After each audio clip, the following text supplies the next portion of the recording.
Students, आज की इस वीडियो में हम पर्टिकुलर इंटीग्रल निकालना सीखेंगे उस केस के लिए जब भी हमारा राइट हैंड साइड फंक्शन जो होता है किसी भी लीनियर डिफरेंशियल इक्वेशन का किस फॉर्म में होगा, e raise to power ax into v, where v is sum function of x।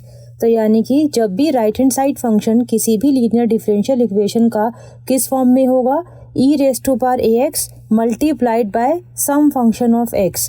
यानी कि जब भी दो फंक्शंस मल्टीप्लाई में गिवन होंगे और जिसमें से एक फंक्शन किस टाइप का होगा, e raise to power ax का होगा, तो उस केस में हम पर्टिकुलर इंटीग्रल कैसे निकालते हैं आज की इस वीडियो में हम वो सीखेंगे। और स्टूडेंट्स, ये है हमारा केस नंबर 5। जो केस नंबर 1 से लेके 4 है स्टूडेंट्स, वो हम प्रीवियस वीडियोस में कर चुके हैं। जो केस नंबर 1 था स्टूडेंट्स, उसके अंदर हमने क्या लिया था, e raise to power ax। हमने ये सीखा था कि जब भी e raise to power ax type का फंक्शन होता है तो उस केस में हम पर्टिकुलर इंटीग्रल कैसे निकालते हैं। और ये चीज़ स्टूडेंट्स हमने लेक्चर नंबर 6 और 7 में पढ़ी थी। ऐसे ही जो केस नंबर 2 था स्टूडेंट्स, उसके अंदर हमने जो फंक्शन लिया था वो क्या लिया था, cos of ax plus b या फिर sin of ax plus b। और ये चीज़ हमने लेक्चर नंबर 8 और 9 में कवर करी थी। और जो केस नंबर 3 था स्टूडेंट्स, उसके अंदर हमने हाइपरबोलिक फंक्शंस लिए थे, जैसे cos हाइपरबोलिक ax या फिर sin हाइपरबोलिक ax। और ये चीज़ हमने लेक्चर नंबर 10 में कवर करी थी। और जो केस नंबर 4 था स्टूडेंट्स, उसके अंदर हमने x raise to power m type का फंक्शन लिया था और हमने ये वाला केस लेक्चर नंबर 11 और 12 में कवर किया था। स्टूडेंट्स, जो हमारे पास केस नंबर 1 से केस नंबर 4 था, उसमें क्या था, हमें एक सिंगल फंक्शन गिवन होता था। It can be e raise to power ax और cos of ax plus b या फिर sin of ax plus b या फिर कोई हाइपरबोलिक फंक्शन या फिर x raise to power m। कोई भी दो फंक्शंस मल्टीप्लाई नहीं होते थे साथ में। लेकिन जो आज का केस है, केस नंबर 5, इसमें क्या हो रहा है, दो फंक्शंस मल्टीप्लाई हो रहे हैं, जिसमें से जो एक फंक्शन होगा वो हमेशा किस टाइप का होगा, e raise to power ax type का। और जो दूसरा फंक्शन है स्टूडेंट्स, वो कुछ भी हो सकता है, वो cos या sin की टर्म्स में भी हो सकता है, वो हाइपरबोलिक फंक्शन भी हो सकता है और वो x raise to power m type का भी हो सकता है। तो जब भी स्टूडेंट्स हमारे पास दो फंक्शन मल्टीप्लाई में होते हैं जिसमें से एक फंक्शन हमेशा e raise to power ax type का होगा, तो वो हो जाएगा हमारा केस नंबर 5। और उस केस के अंदर हम पर्टिकुलर इंटीग्रल कैसे निकालते हैं, अब हम ये सीखते हैं। तो स्टूडेंट्स, इस केस में हम पर्टिकुलर इंटीग्रल कैसे निकालेंगे, इसके लिए अब हम एक छोटा सा एग्जांपल ले लेते हैं।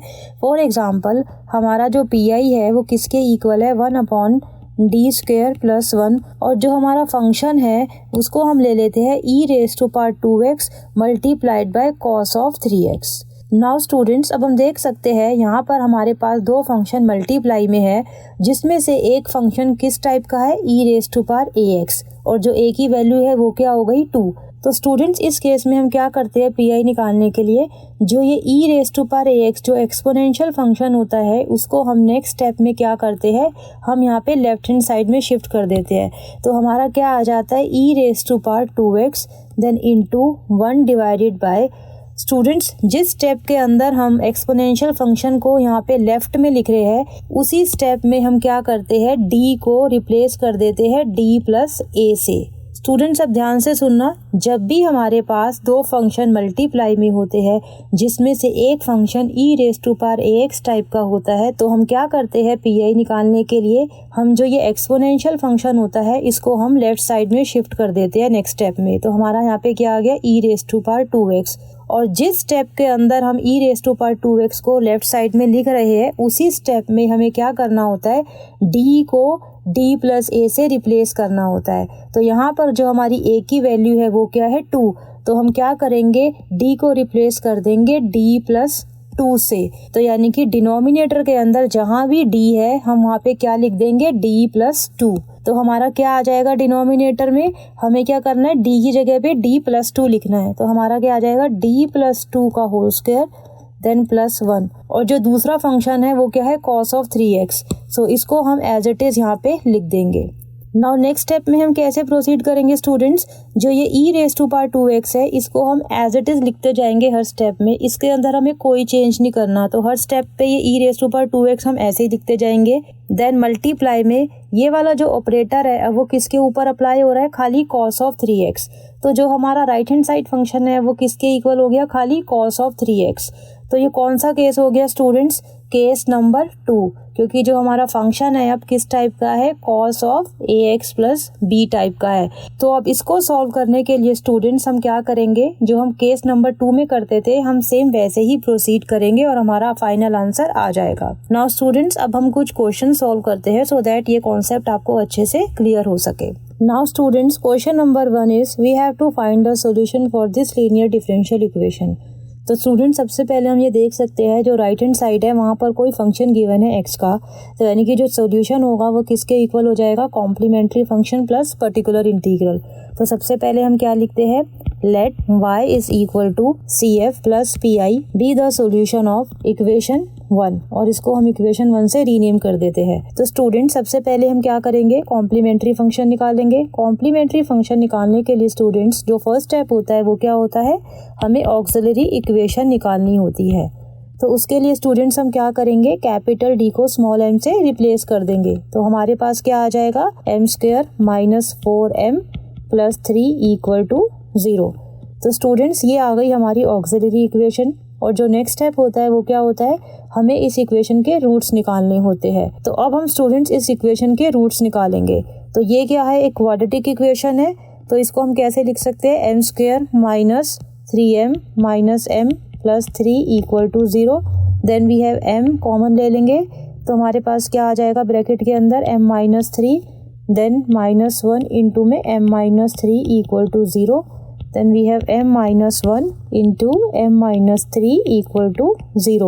इसके बाद हम क्या करेंगे? दोनों फैक्टर्स को 0 के साथ इक्वेट कर देंगे, तो हमारे पास क्या आ जाएगा? m minus 1 equal to 0 and m minus 3 equal to 0। तो यहाँ से जो वैल्यू आ जाएगी m की वो क्या आ जाएगी? 1, और जो सेकंड फैक्टर से m की वैल्यू आएगी वो क्या आ जाएगी? 3। तो स्टूडेंट्स जो हमारी फर्स्ट वैल्यू है वो क्या आ गई? 1, और जो हमारा सेकंड रूट है वो किसके इक्वल आ गया? 3। नाउ स्टूडेंट्स अब यहाँ पर हमने दोनों रूट्स निकाल लिए, तो नेक्स्ट हम क्या करेंगे? इन दोनों रूट्स की हेल्प से कॉम्प्लीमेंट्री फंक्शन लिखेंगे। तो जो CF होगा स्टूडेंट्स वो किसके इक्वल आ जाएगा? यहाँ पर अब हम देख सकते हैं जो दोनों रूट्स है वो क्या है? रियल नंबर्स है, और दोनों क्या है? अलग अलग है। तो ये कौन सा केस हो गया students? Case number 1, real and distinct roots. तो हम CF कैसे लिखते हैं इस केस में students? C1 then e raise to power, जो फर्स्ट रूट की वैल्यू है वो क्या है? 1, so 1 into x which is x, then plus कोई दूसरा constant C2, then e raise to power जो दूसरे रूट की वैल्यू है वो क्या है? 3, सो 3 into x, so it will be 3x। तो स्टूडेंट्स ये आ गया हमारा कॉम्प्लीमेंट्री फंक्शन। नाउ स्टूडेंट्स यहाँ पर हमने कॉम्प्लीमेंट्री फंक्शन निकाल लिया, नेक्स्ट हम निकालेंगे पर्टिकुलर इंटीग्रल। तो सबसे पहले हम क्या लिखेंगे?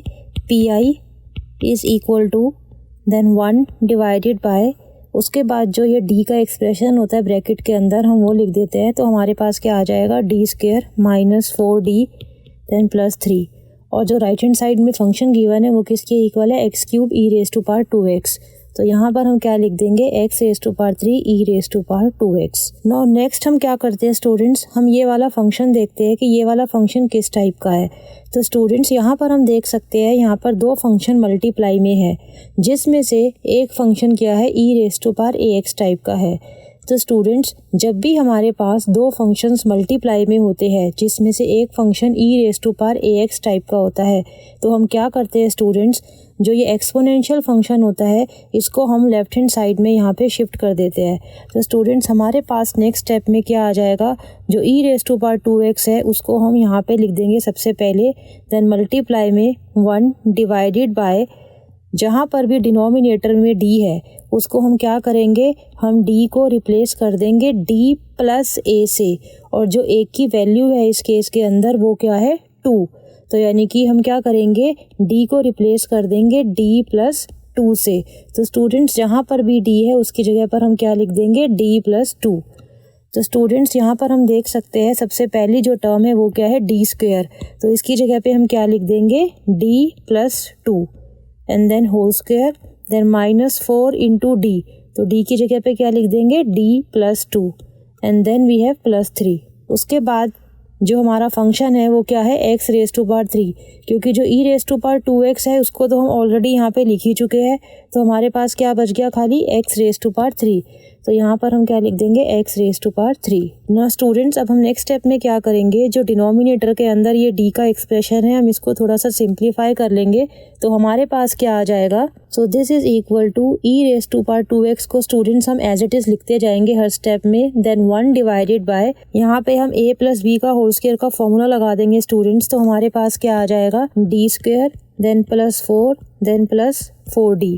उसके बाद हम ये ब्रैकेट ओपन अप कर लेंगे, तो हमारे पास क्या आ जाएगा, minus 4d minus 8 then we have plus 3, और जो ये फंक्शन है एक्स क्यूब इसको हम एज इट इज लिखते जाएंगे। So this is further equal to e raise to power 2x को तो हम एज इट इज लिख देंगे स्टूडेंट्स, देन 1 डिवाइडेड बाय, अब यहाँ पर हम देख सकते हैं 4d से 4d कैंसिल हो जाएगा स्टूडेंट्स, तो हमारे पास क्या रह जाएगा, d square then we have plus 4 minus 8 plus 3, तो ये किसके इक्वल हो गया स्टूडेंट्स, -1 के, तो यहाँ पे क्या आ जाएगा, -1, और ये जो एक्स क्यूब है इसको हम ऐसे ही लिख देंगे। नाउ स्टूडेंट्स, अब हम क्या करेंगे, अब हम ये फंक्शन देखते हैं ये किस टाइप का फंक्शन है।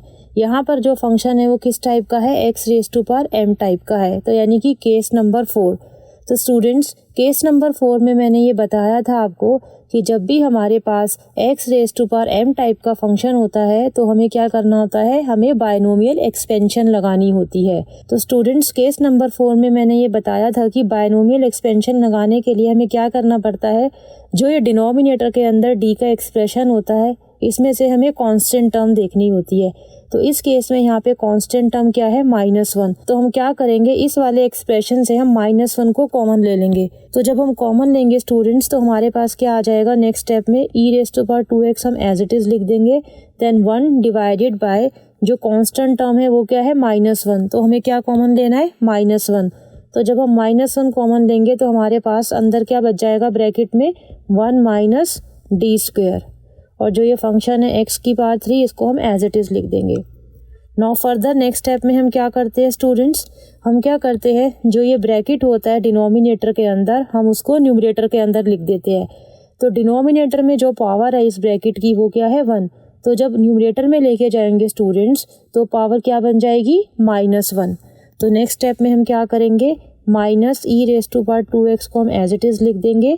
जो स्टूडेंट्स ये वाला माइनस था मैंने यहाँ पे लगा दिया, और जो ये ब्रैकेट है इसको हम न्यूमरेटर के अंदर लिख देंगे, तो हमारे पास क्या आ जाएगा, 1 minus d square raise to power -1 into x cube. Now students next step में हम क्या करते थे, इस वाले ब्रैकेट को हम बायनोमियल की हेल्प से एक्सपेंड करते हैं। तो अब हम बायनोमियल का फॉर्मूला लगाएंगे। तो स्टूडेंट्स अब हम कौन सा फॉर्मूला लगाएंगे, हम लगाएंगे 1 माइनस एक्स का फॉर्मूला, क्योंकि बीच में माइनस साइन है तो इसीलिए हम कौन सा फॉर्मूला लगाएंगे, 1 माइनस एक्स वाला। तो सबसे पहले हम वो अपना फॉर्मूला लिख लेते हैं, वो क्या है, 1 minus x raise to power -1, so this is equal to 1 plus x square plus x cube and so on. तो स्टूडेंट्स नेक्स्ट स्टेप में हम क्या करेंगे, इस वाले ब्रैकेट के अंदर हम बायनोमियल का ये वाला फॉर्मूला लगा देंगे। जहाँ पर भी x है वहाँ पर हम क्या लिख देंगे, d स्क्वायर, क्योंकि जो x की वैल्यू है वो किसके इक्वल है, d स्क्वायर के इक्वल है। तो स्टूडेंट्स नेक्स्ट स्टेप क्या हो जाएगा हमारा, this is equal to minus e raise to power 2x को हम एज इट इज लिख देंगे। देन ब्रैकेट के अंदर अब हम फॉर्मूले से एक्सपेंड करेंगे। तो फॉर्मूले के अंदर फर्स्ट टर्म क्या है, 1 प्लस एक्स, तो हमारे पास क्या आ जाएगा, 1 प्लस एक्स, एक्स की वैल्यू क्या है, d square, then we have plus x square का मतलब d स्क्वायर का स्क्वायर, देन सो ऑन, ऐसे ये फॉर्मूला चलता जाएगा। देन लास्ट में क्या है, into x cube. Now students अब नेक्स्ट स्टेप में हम क्या करते थे, जब हम ये वाला फॉर्मूला लगा देते हैं अपना बायनोमियल का, तो उसके बाद हम क्या करते थे, हम ये फंक्शन देखते हैं। अब यहाँ पर जो फंक्शन है वो क्या है, एक्स क्यूब। हम क्या करते हैं, हम डेरिवेटिव निकाल लेते हैं रफ में। जो इसका फर्स्ट डेरिवेटिव होगा यानी कि जो d की वैल्यू होगी वो क्या हो जाएगी, 3x स्क्वायर। ऐसे ही जो सेकंड डेरिवेटिव होगा वो किसके इक्वल हो जाएगा, 6x, और जो थर्ड डेरिवेटिव होगा यानी कि जो d रेज़ टू पावर 3 की वैल्यू होगी वो किसके इक्वल हो जाएगी, 6 के, और जो d रेज़ टू पावर 4 होगा वो किसके इक्वल हो जाएगा, 0 के। ऐसे ही जो आगे के डेरिवेटिव्स होंगे स्टूडेंट्स वो सब किसके इक्वल हो जाएंगे, 0 के इक्वल हो जाएंगे। तो स्टूडेंट्स यहाँ पर हम देख सकते हैं इस केस के अंदर हमारे पास फर्स्ट डेरिवेटिव की वैल्यू आएगी, सेकंड डेरिवेटिव की वैल्यू आएगी और थर्ड डेरिवेटिव की वैल्यू आएगी। उसके बाद जो फोर्थ डेरिवेटिव, फिफ्थ डेरिवेटिव और जितने भी आगे के डेरिवेटिव्स है वो सब किसके इक्वल हो जाएंगे, 0 के इक्वल हो जाएंगे। तो इसीलिए हम क्या करेंगे स्टूडेंट्स, नेक्स्ट स्टेप में जब हम ये वाला ब्रैकेट सिंप्लीफाई करेंगे तो इस ब्रैकेट के अंदर हम खाली वो वाली टर्म्स लिखेंगे जिसके अंदर डी स्क्वायर या d⁻³ आएगा, और जो रिमेनिंग टर्म्स होंगी जिसके अंदर d⁻⁴ या d⁻⁵ आएगा वो हम नहीं लिखेंगे, क्योंकि वो सब टर्म्स किसके इक्वल है, 0 के इक्वल है। तो स्टूडेंट्स अब नेक्स्ट स्टेप में हम क्या लिखेंगे, this is equal to -e⁻²x as it is, then multiply में अब हम देख सकते हैं जो हमारी फर्स्ट टर्म है वो क्या है 1, तो 1 को हम एज इट इज़ लिख देते हैं। उसके बाद जो सेकंड टर्म है d², तो इसको भी हम एज इट इज़ लिख देते हैं। उसके बाद जो हमारी नेक्स्ट टर्म है वो क्या है d⁻⁴, और स्टूडेंट्स जो d⁻⁴ है वो हमारा क्या है 0 है, तो इसीलिए इस टर्म को हम नहीं लिखेंगे। उसके बाद स्टूडेंट्स जो ये आगे वाली टर्म्स है उसके अंदर जो d की पावर होगी वो क्या होगी, या तो 4 होगी या 4 से ज़्यादा होगी, तो वो अल्टीमेटली किसके इक्वल हो जाएंगी, सारी टर्म्स 0 के इक्वल हो जाएंगी।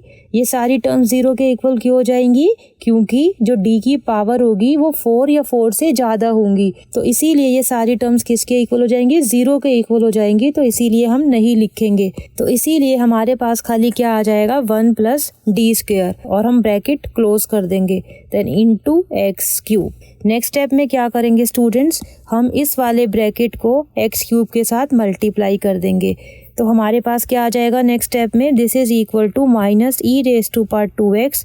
नाउ स्टूडेंट्स अब हम क्या करेंगे, इस वाले ब्रैकेट को x³ के साथ मल्टीप्लाई कर देंगे, तो जब हम 1 को मल्टीप्लाई करेंगे x³ से तो हमारा क्या आ जाएगा x⁻³ then plus d² into x³।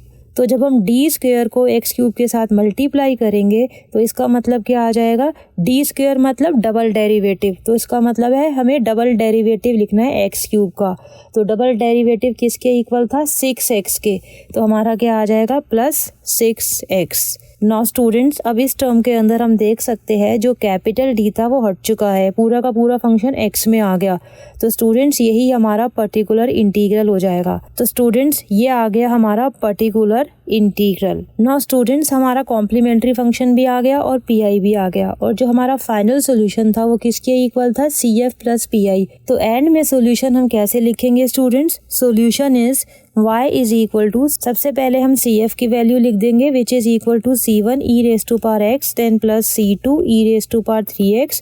उसके बाद हम PI की वैल्यू ऐड कर देंगे इसके अंदर, तो क्या आ जाएगा -e⁻²x देन ब्रैकेट के अंदर x⁻³ प्लस 6x। तो स्टूडेंट्स ये आ गया हमारा final solution to the given linear differential equation.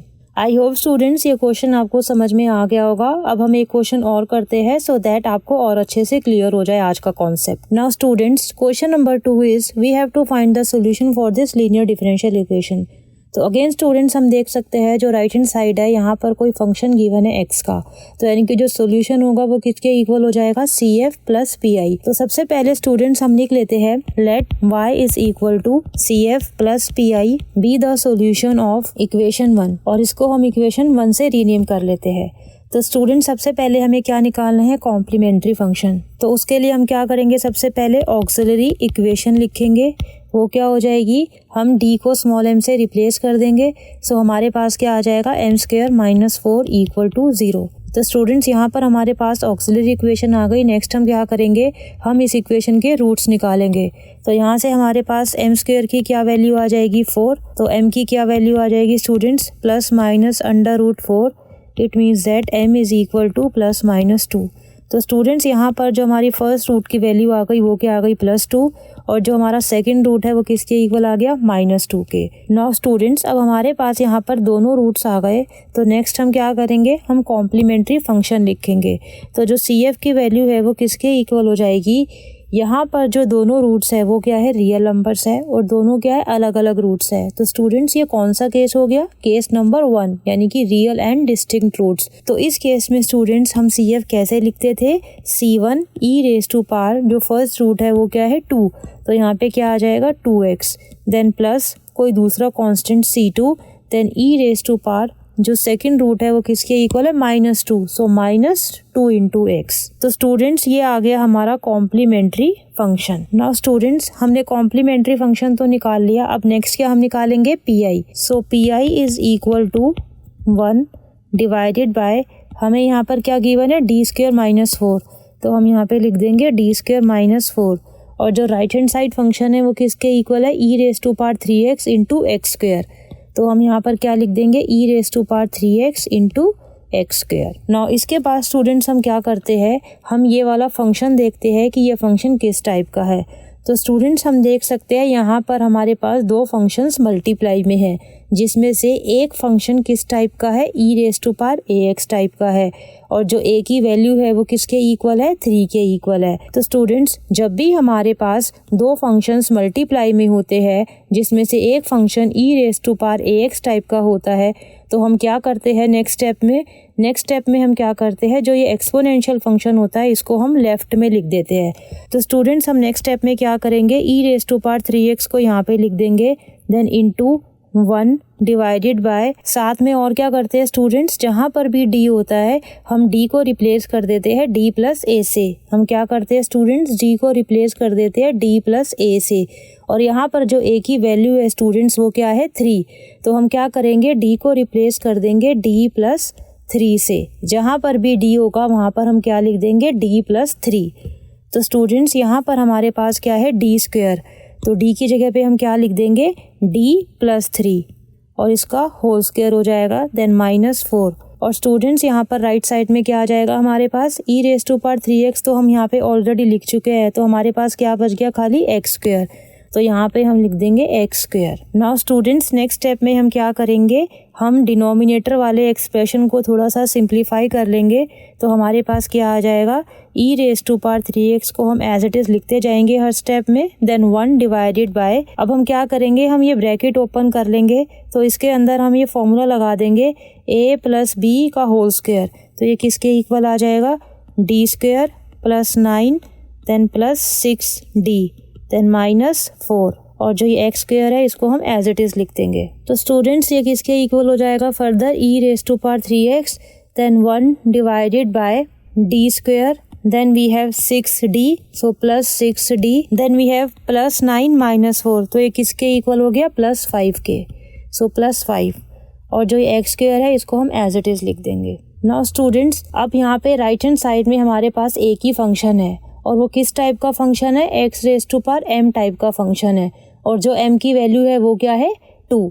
तो स्टूडेंट्स जब भी हमारे पास x⁻m टाइप का फंक्शन होता है तो हम क्या करते हैं, हम बायनोमियल एक्सपेंशन लगाते हैं। तो स्टूडेंट्स उसके लिए हम क्या करते हैं, जो डिनोमिनेटर में हमारे पास ये एक्सप्रेशन होता है इसके अंदर जो कांस्टेंट टर्म होती है, कांस्टेंट टर्म क्या है यहाँ पे, +5, तो +5 को हम कॉमन ले लेंगे इसके अंदर से।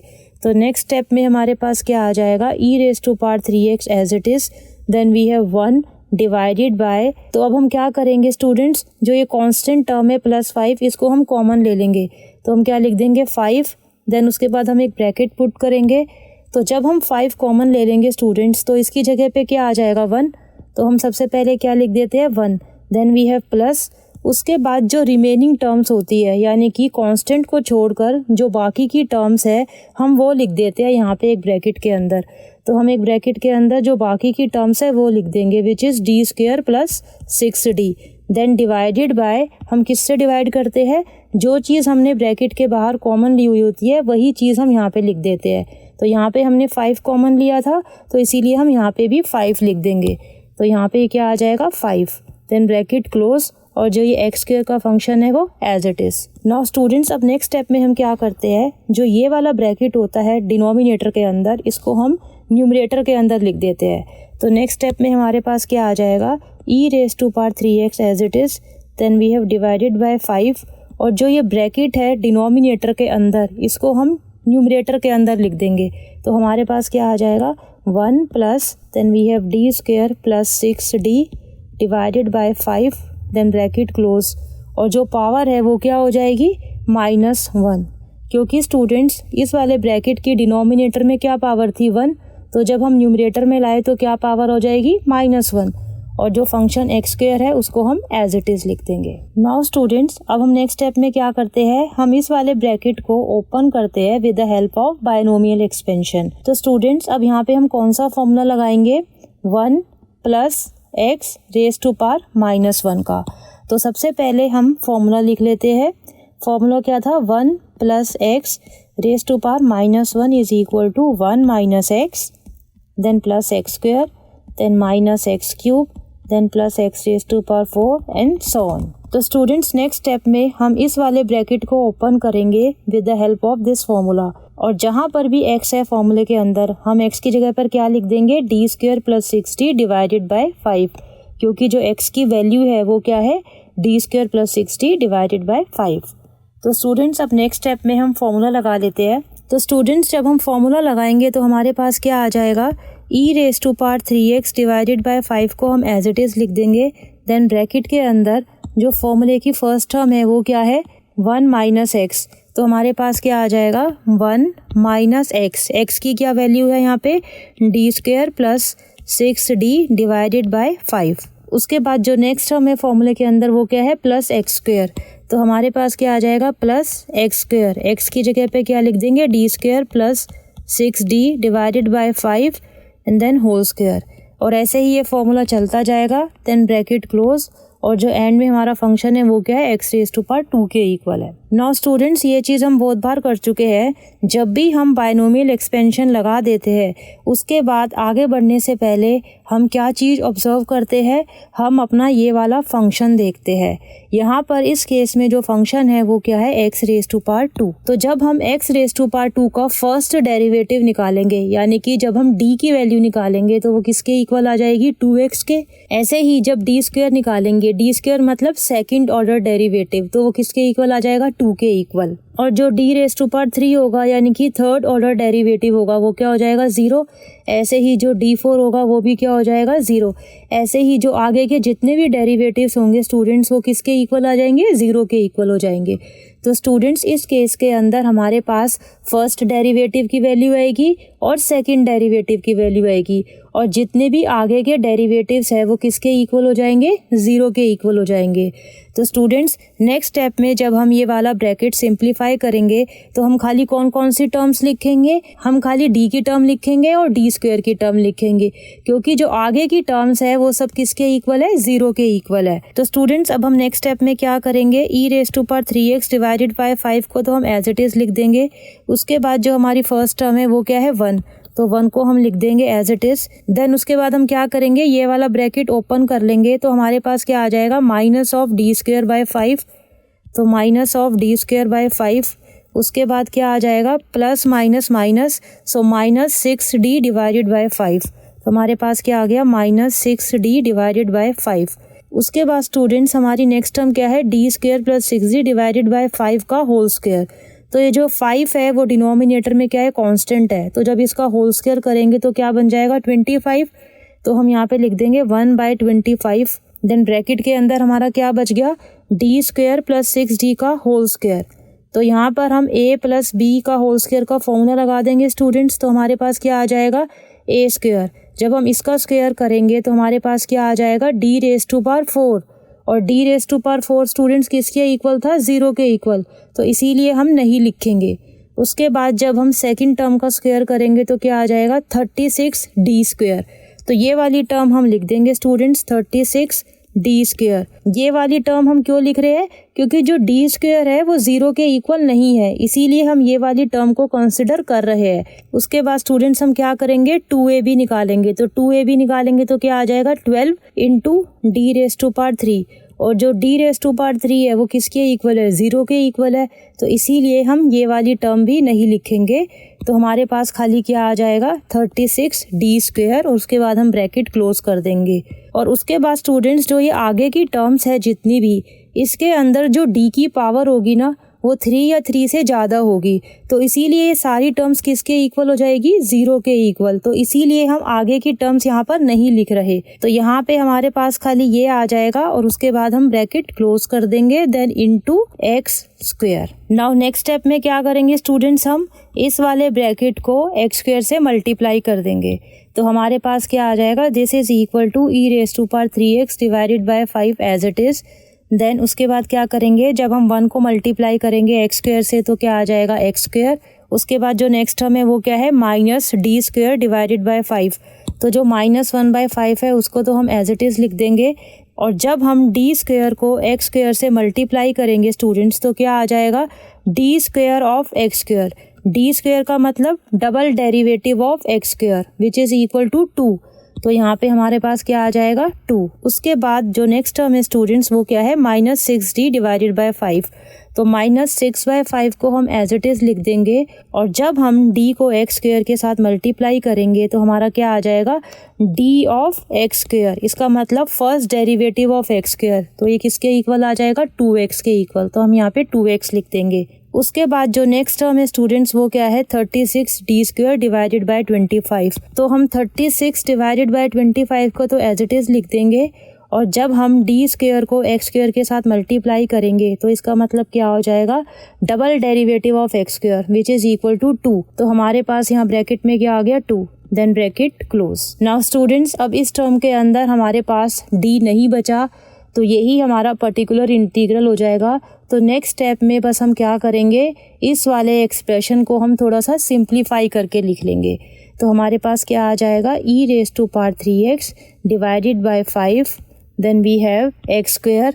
तो सबसे पहले हम एक्स स्क्वायर लिख देंगे। Then we have -2/5, then -12x divided by 5, then +72 divided by 25। Now students इसको हम थोड़ा सा और सॉल्व कर लेते हैं। हम क्या करते हैं, हम एलसीएम ले लेते हैं। तो हमारे पास क्या आ जाएगा, e raise to power 3x divided by 5। जब हम एलसीएम लेंगे तो हमारे पास क्या आ जाएगा, 25x square, then -10 -60x +72 divided by 25। So this is equal to e raise to power 3x। Denominator में हम 25 को 5 से मल्टीप्लाई कर देंगे तो क्या आ जाएगा, 125। देन ब्रैकेट के अंदर क्या आ जाएगा, 25 of x square -60x then +62। तो स्टूडेंट्स ये आ गया हमारा पर्टिकुलर इंटीग्रल। और एंड में हम सॉल्यूशन के लिए क्या करेंगे, हम क्या करेंगे, CF को और PI को दोनों को ऐड करके लिख देंगे और वही स्टूडेंट्स हमारा फाइनल सॉल्यूशन हो जाएगा। आई होप स्टूडेंट्स आज की वीडियो के दोनों क्वेश्चंस आपको समझ में आ गए होंगे। बट स्टिल अगर आपको कुछ भी पूछना है तो आप कमेंट या ईमेल करके पूछ सकते हैं।